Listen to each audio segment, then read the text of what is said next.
안녕하십니까? 강남 프라임 영어학원의 배수로입니다. 자, 오늘은 동명사와 분사의 구별과 그 특징에 관한 설명을 하도록 하겠습니다. 동명사와 분사를 동시에 설명하는 데에는 다 그 이유가 있겠죠. 공통점이 있기 때문이에요. 자, 먼저 동명사를 먼저 설명하도록 하겠습니다. 동명사를 먼저 설명하는 이유는요, 이게 이해하기가 훨씬 더 편해요. 동명사를 영어로 gerund라고 하는데 말 그대로 동사로 만든 명사예요. 자, 동사로 만든 명사이기 때문에 문장 속에서 어떤 역할을 하겠어요? 명사의 역할이라는 게 뭡니까? 문장 속에서 주어나 목적어나 보어로 쓰이는 게 명사의 역할이죠. 자, 외우시면 되고요. 명사가 문장 속에서 어떤 역할을 하냐? 주어, 목적어, 보어. 이거를 외우지 않으면 더 이상의 문법적인 지식이 누적이 안 돼요. 그러니까 여러분들이 품사나 또는 문장 성분에 관해서 아주 기초적인 용어에 대해서 반드시 이해하고 있어야 되고, 자, 이해한 뒤에는 그 결과물은 반드시 외워서 적용해야 돼요. 지난 시간에도 얘기했지만 과정을 이해한 뒤에 결과를 외우지 않으면 자꾸 되돌아가기가 반복되게 돼 있어요. 자, 누적된 지식을 쌓기 위해서는 과정을 이해하고 결과를 외워서 적용하는 연습이 돼 있어야 됩니다. 여러분들이 수학 문제 풀 때 근해 공식이 나오는 과정을 이해를 하죠. 그리고 결과는 외워서 적용하죠. 여러분들이 수학 문제 풀 때마다 근해 공식을 매번 증명하고 나서 적용하나요? 매번 문제 풀 때마다? 그렇지 않잖아요. 똑같습니다. 자, 동명사는 동사로 만든 명사이기 때문에 문장 속에서 명사의 역할, 즉 주어나 목적어나 보어로 쓰인다, 그 얘기예요. 자, 그럼 어떻게 만든다? 만드는 과정은 다들 알다시피 동사 원형 뒤에다가 ing 형태를 붙여서 만드는 게 동명사고요. 뭐 예를 들어볼까요? 나의 취미는 My hobby is reading fantasy novels.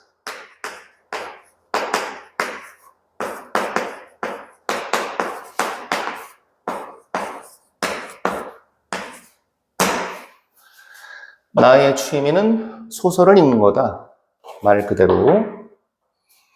hobby가 주어고요. is가 동사고요. 자, 이 부분 볼까요? reading이라고 하는 것이 동사 원형 뒤에다가 ing를 붙였죠. 이 부분이 없다고 생각해 보세요. My hobby is 하고 나서 가만히 있으면 My hobby is 가만히 있으면 상대편이 Your hobby is what? 빨리 그 다음 얘기를 해야 문장이 완성되죠. 자, reading이란 단어를 집어넣어 줌으로써 문장을 완성시켜 주죠. reading이 보어고요. 그리고 여기서 이 reading이라는 것은 동명사 형태죠. 동명사는 동사로 만든 명사예요. 동사로 만든 명사니까 해석을 할 때 어떻게 해석되겠어요? 뭐뭐 하는 것, 이렇게 해석이 되겠죠. 자, 판타지 소설을 읽는 것이 나의 취미다 라는 얘기니까, 아, 이때의 reading이라는 것은 무슨 형태다? 동명사 형태로서 뭐뭐 하는 것이라고 해석이 됐고요. 그리고 문장 속에서 보어로 쓰였네요. 이해됐죠? 나의 취미는 판타지 소설을 읽는 것이다. 자, 동사로 만든 명사죠. 우리가 앞선 시간에 배웠던 개념을 한번 적용해 볼까요? 동명사는 동사로 만든 명사죠. 보호 자리에 명사가 왔네요. 그러면은 보호 자리에 명사가 왔으면 무슨 관계? 동격 관계죠. 자, 뭐와 뭐가 동격 관계겠어요? 나의 취미와 판타지 소설을 읽는 것이 무슨 관계? 동격 관계가 성립이 되죠. 아, 동명사겠구나 라는 걸 금방 알 수 있고요. 자, 분사라는 건 그러면 뭐냐?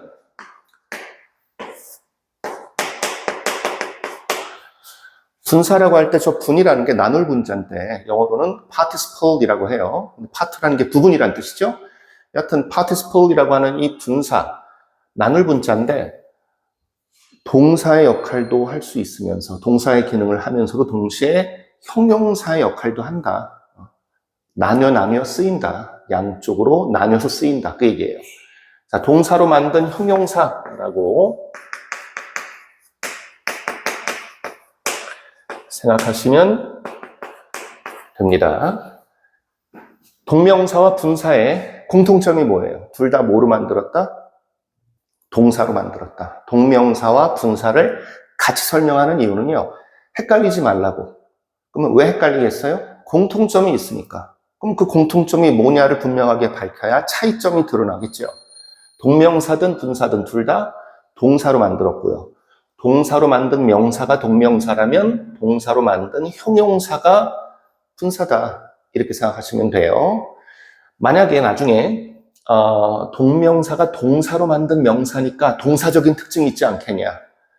분사가 동사로 만든 형용사라면 분사에게도 동사적인 특징이 있지 않겠냐라는 얘기가 나오면 그거는 나중에 선생님이 따로 분리해서 동명사가 가지고 있는, 분사가 가지고 있는 동사적인 기능, 동사적인 특징에 관한 부분은 나중에 선생님이 따로 분리시켜서 설명을 할게요. 오늘은 기초적인 얘기만 하겠습니다.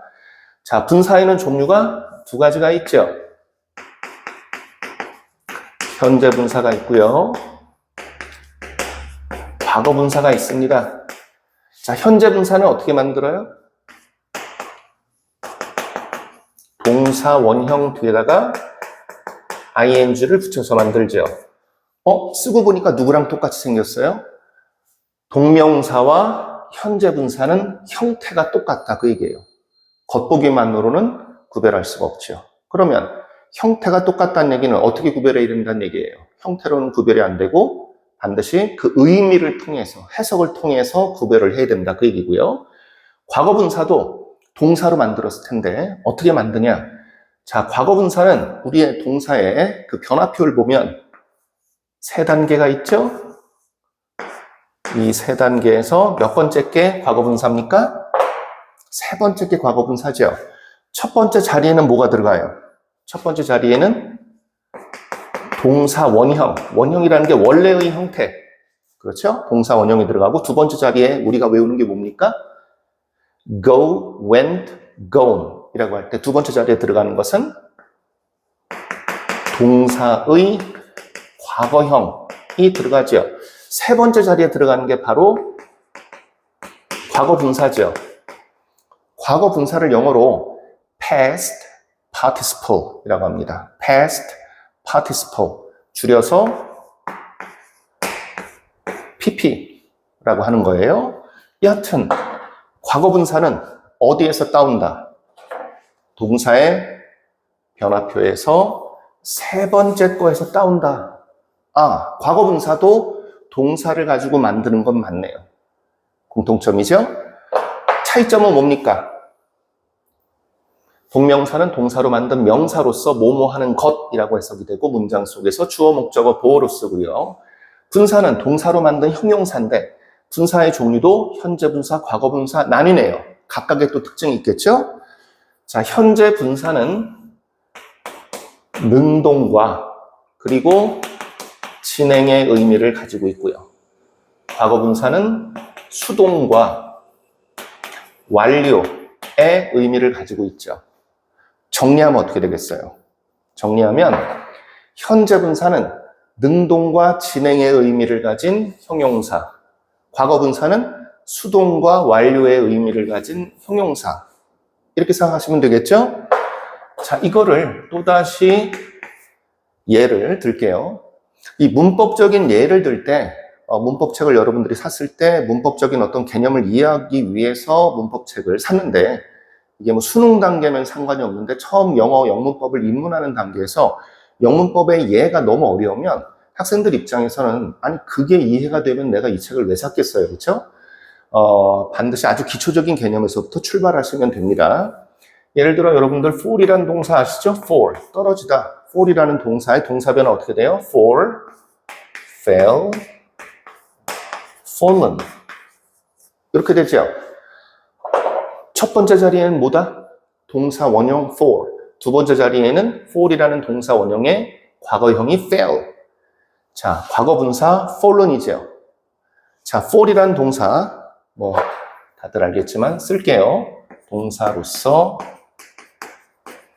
떨어지다란 뜻인데 동사로 만든 형용사가 뭐라고요? 동사로 만든 형용사가 분사입니다. 자, 분사는 몇 가지가 있다? 두 가지가 있죠. 현재 분사, 동사 원형 뒤에 ing를 붙이는 falling. 과거 분사는 세 번째 거죠. 세 번째 게 과거 분사죠.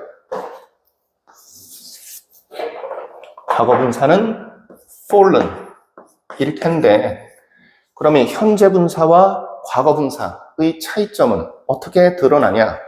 뒤에 명사를 붙여볼게요. 여러분들 나뭇잎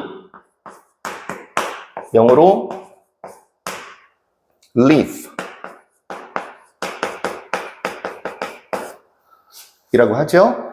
자, 나뭇잎에서 나뭇잎의 명사 복수형 leaves F가 V로 바뀌고 ES 붙죠. leaves라고 하는 명사를 뒤에 붙여볼게요. 그럼 어떻게 되겠어요? 일단 이 나뭇잎이라고 하는 명사 뒤에 형용사가 붙었죠? 형용사가 어떤 방식으로 쓰이고 있어요?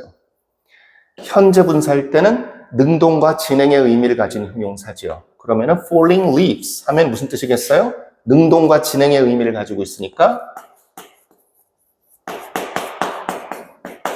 떨어지고 있는 잎들. 네, 눈앞에서 지금 떨어지고 있네요. 그렇죠? 자, 과거 분사는 어떤 특징이 있다? 과거 분사는 수동과 완료의 의미를 가진 형용사지요. fallen leaves라고 하면 수동과 완료예요.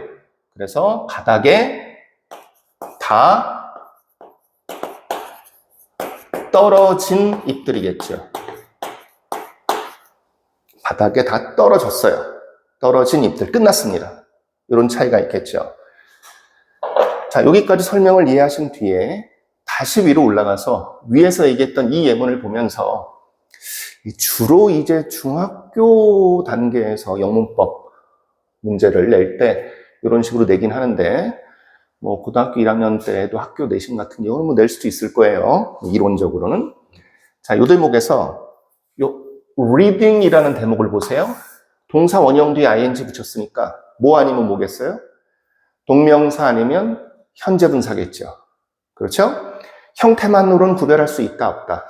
없어요. 반드시 해석을 해야 됩니다. 그럼 해석을 통해서 어떻게 동명사인지 현재 분사인지를 알아보냐? 동명사는 동사로 만든 명사고요. 현재 분사는 분사니까 능동과 진행의 의미를 가진 형용사죠. 즉 얘가 명사로 쓰였냐 아니면은 형용사로 쓰였냐 그걸 구별하시면 돼요. 그래야 얘가 명사로 쓰였다면 동명사 형태일 테고 얘가 형용사로 쓰였다면 현재 분사 형태겠죠. 학교 시험에서 밑줄 친 부분에 용법과 같은 것 또는 다른 것 또는 요즘은 용법이란 말 잘 안 쓴다 그랬죠. 쓰임. 밑줄 친 부분에 쓰임이 같은 거 다른 거 고르기 이런 식으로 학교 시험 내신에서 나올 수 있죠. 자, 그럼 어떻게 구별하겠어요? 얘가 만약에 동명사라면 보호 자리에 명사에 해당되는 품사가 오면 동격 관계를 하랬죠. 그래서 내 취미는 판타지 소설을 읽는 것과 동격의 관계니까 동명사다. 이렇게 결론을 내리는 거고요. 얘가 만약에 현재 분사일 수도 있지 않냐? 얘가 만약에 현재 분사라면 능동과 진행의 의미를 가진 형용사죠. 얘가 만약에 능동과 진행의 의미를 가진 형용사로 해석이 된다면 형용사가 보호 자리에 오면 무슨 관계? 상태를 설명해주는 관계가 성립되어야 된다 그랬죠. 얘를 만약에 현재 분사라고 이해하면 얘는 실제로는 동명사예요. 만약에 얘를 현재 분사 이렇게 이해를 해버리면 해석이 어떻게 돼요? 나의 취미는 뭘 하고 있는 상태다. 나의 취미라는 애가 있는데 걔가 뭐 하고 있나 이렇게 봤더니 저기서 판타지 소설을 읽고 있어요.